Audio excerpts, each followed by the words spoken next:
Si haya maisha bwana, alisema milima ikutani, binadamu kutana, ni hakika bwana.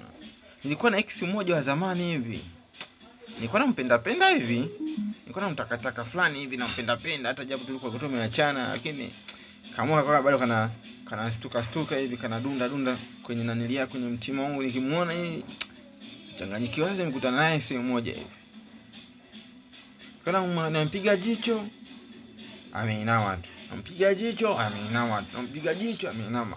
Sema sasa unampataje? Namba nishafuta, tushaachana kitambo sana. Sema isiwe kesi bwana, ngoja nianze kama vile ndo naanza kurusha upya tena, kama nilivyomuona mara ya kwanza na muingilia hivyo tena mwanangu. Nikamfuata mtoto, kumfuata yule mtoto bwana,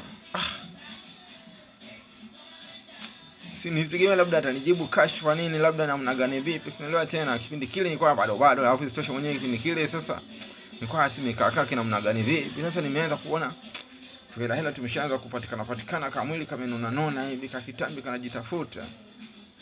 Nipomuimisha kidogo tu, akasema walikuwa mna hata haja ya kuniimbisha bwana, maana sasa hivi nakuona hata kama mwili kameshine. Nisema ungelijua bibi, mwenye maisha yenyewe, mwenye msukuma toroli tu bwana.